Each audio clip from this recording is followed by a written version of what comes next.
In 2009, the American Diabetes Association recommended agave nectar as a safe sweetener for diabetics. By 2014, they'd completely reversed that position. What happened in those 5 years? Well, researchers discovered that agave nectar contains up to 90% fructose. That's more than high fructose corn syrup, which maxes out at around 55%. And here's the thing nobody's talking about. Your liver processes fructose completely differently than regular sugar, and when you overload it, things get ugly fast. I'm talking fatty liver disease, insulin resistance, and metabolic syndrome. This isn't some fringe theory either. We're about to look at why the healthiest sweetener in the organic aisle might actually be sabotaging your health worse than the white sugar you've been avoiding. Let's start with how we got here, because agave nectar didn't just appear on store shelves overnight. Back in the early 2000s, the organic food movement was exploding, and people were desperate for alternatives to refined sugar. Agave nectar showed up like a gift from the wellness gods. It came from a plant, the same one that gives us tequila, actually, and marketing materials love to point out that the Aztecs used agave for centuries. Health food stores couldn't keep it on shelves. Dr. Oz featured it on his show. Whole Foods put it in prime shelf real estate. The pitch was simple: low glycemic index, natural, plant-based. What could possibly be wrong? Here's where things get interesting. The agave plant itself isn't the problem. When you cut into an agave plant, you get this sap called aguamiel, honey water. The Aztecs did use it, but they fermented it into pulque, a mildly alcoholic drink, or used the fresh sap in small amounts. What they definitely didn't do was process it into the concentrated syrup we're buying today. Modern agave nectar production involves heating the sap at high temperatures, sometimes adding enzymes to break down the complex carbohydrates, and then filtering it into a concentrated syrup. By the time it reaches your kitchen, it's gone through more processing than your average white sugar. That raw label on the bottle? It's mostly marketing spin. Now let's talk about fructose, because this is where the whole thing falls apart. When you eat regular table sugar sucrose, you're getting a 50-50 split of glucose and fructose. Your body handles these differently. Glucose gets absorbed through your small intestine and triggers insulin release, which helps shuttle it into your cells for energy. Pretty straightforward. But fructose, that goes straight to your liver, and your liver is the only organ that can metabolize fructose in significant amounts. Think of your liver like a processing plant that can handle moderate amounts of fruit sugar just fine. But when you dump massive quantities of concentrated fructose on it every day, that's when problems start. Dr. Robert Lustig, a pediatric endocrinologist at UCSF, has been studying this for decades. In his research, he found that high fructose consumption basically mimics what happens when you drink too much alcohol, and I'm not exaggerating here. Your liver starts converting that excess fructose into fat through a process called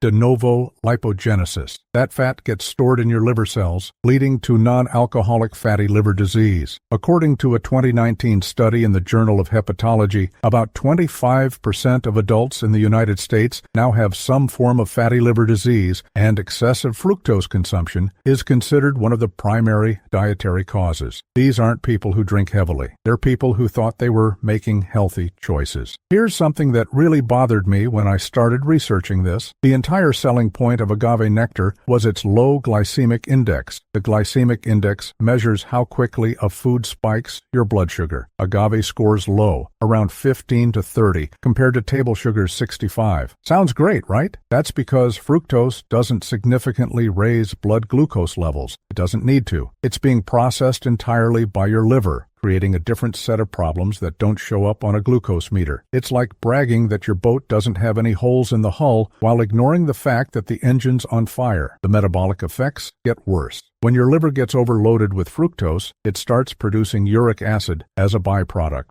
Elevated uric acid levels are linked to gout, sure, but also to high blood pressure and kidney disease. A study published in the American Journal of Clinical Nutrition in 2011 found that people who consumed high amounts of fructose had significantly higher triglyceride levels. That's fat floating around in your bloodstream. Higher triglycerides mean higher risk for heart disease. The researchers specifically called out agave nectar as a concern because of its exceptionally high fructose content. Let me paint you a picture of what this looks like in real life. You're 45, you've been trying to eat healthier, So you switch from sugar to agave in your morning coffee. You use agave in your homemade granola. You drizzle it on your Greek yogurt. You're probably consuming 2 to 3 tablespoons a day, thinking you're doing your body a favor. That's roughly 150 to 200 calories of almost pure fructose hitting your liver daily. Your blood sugar stays relatively stable, so you feel fine. You might even lose a little weight initially because you're not getting those glucose spikes and crashes. But inside, your liver's working overtime, packing away fat, your triglycerides are climbing, and your cells are becoming increasingly resistant to insulin. This can go on for years before you notice anything's wrong. The insulin resistance piece is particularly insidious. Even though agave doesn't spike your blood sugar directly, that constant fructose bombardment messes with your insulin signaling. Your pancreas keeps pumping out insulin to manage the glucose that does come from other foods, but your cells stop responding effectively.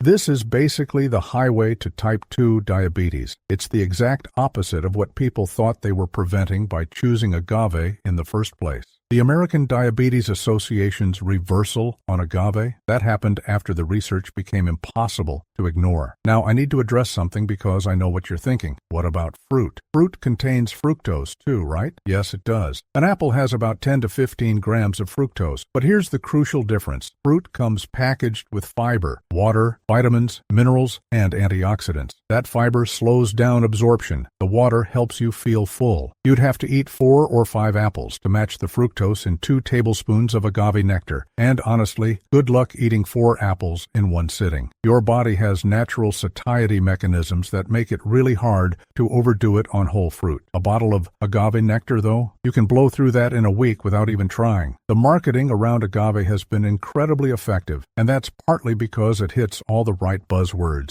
Organic, raw, natural, plant-based, low glycemic, environmentally sustainable. These terms create a health halo that's really hard to see through. I actually have a friend who runs a small bakery, and she reformulated all her recipes to use agave because customers specifically requested it. They were willing to pay more for products sweetened with agave. She didn't know about the fructose issue until recently. Now she's in this awkward position where she either keeps using it because that's what customers want, or she switches back and tries to explain why the healthier option wasn't actually healthier. It's a mess. Let's talk money for a second because this matters. A 23-ounce bottle of organic agave nectar costs anywhere from $8 to $12 at most grocery stores. That's about 4 times the price of regular sugar. The agave industry is worth hundreds of millions of dollars, and most of that growth happened in the last 20 years. Companies have a vested interest in maintaining agave's reputation as a health food. You're not going to see them funding studies about fructose metabolism. The research that does exist has largely been funded by academic institutions or public health organizations, and it's been drowned out by slick marketing campaigns and celebrity endorsements. Here's where things get even murkier. Not all agave nectar is created equal, but good luck figuring out which is which from the label. Some brands process their agave at lower temperatures and avoid adding enzymes, which theoretically preserves more of the plant's natural properties. But it's still ending up as a high fructose syrup. Other brands use cheaper processing methods that might involve chemical refinement, similar to what happens with high fructose corn syrup. The FDA doesn't have strict standards for agave production. So organic really just means the agave plants were grown without synthetic pesticides. It says nothing about the processing method or the final fructose content. The environmental angle is worth mentioning too, because sustainability-minded consumers have been drawn to agave for reasons beyond health. Blue agave, the variety most commonly used, takes 7 to 10 years to mature before it can be harvested. That's a long growing cycle, which sounds sustainable, but the massive demand for agave, driven partly by tequila production, partly by the sweetener market, has led to monoculture farming practices in Mexico.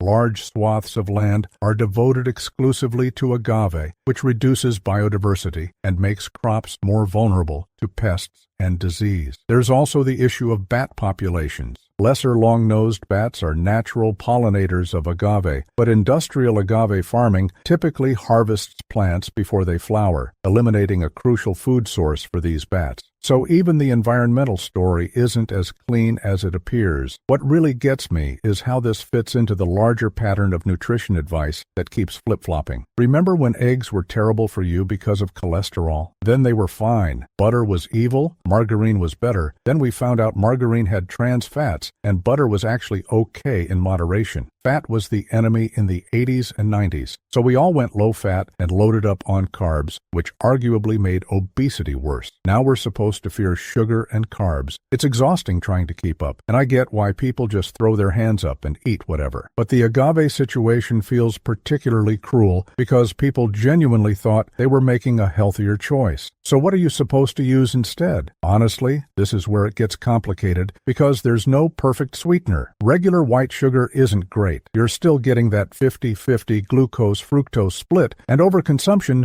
causes its own problems. Honey is slightly better because it has some antimicrobial properties and trace nutrients, but it's still about 40% fructose. Maple syrup is mostly sucrose with some minerals. Stevia doesn't raise blood sugar and has no calories, but some people hate the taste, and there's ongoing debate about whether artificial sweeteners mess with your gut bacteria or insulin response in other ways. The real answer, which nobody wants to hear, is that we probably just need to eat less sweet stuff overall. But I know that's not realistic for most people. We like sweet things. Our brains are literally wired to seek out sugar because, evolutionarily, sweet meant safe calories and energy. So if you're going to use a sweetener, here's my take. Use small amounts of whatever you actually enjoy and be conscious about it. If that's white sugar, fine. If that's honey, great. If you love maple syrup, go for it. Just don't convince yourself that any of them are health foods. They're treats. They're pleasure. And you don't need to demonize them or pretend one is morally superior to another. The problem isn't the occasional cookie made with agave or the tablespoon of honey in your tea. The problem is when we consume massive quantities while believing we're doing something virtuous for our bodies. The bigger lesson here is about questioning health claims, especially when they're convenient. When something seems too good to be true, a sweetener that's natural, sustainable, low glycemic, and tastes great, it probably is. The nutrition industry thrives on selling us solutions to problems, and sometimes those solutions create new problems we didn't know we'd have. Agave nectar is a perfect example. We were told sugar was the enemy, so we reached for an alternative that turned out to be worse in different ways. We traded blood sugar spikes for liver damage. That's not a win. Look, I'm not here to make you feel bad about what's in your pantry right now. Maybe you've got a bottle of agave nectar sitting there, and you've been using it for years. The good news? Your body is remarkably resilient. You can stop using it today, and your liver will thank you. The question I want you to think about is this. What other health foods are you buying without really knowing what's in them? Drop a comment and let me know. And if this video changed how you think about sweeteners, hit that subscribe button because we're going to keep digging into nutrition myths that need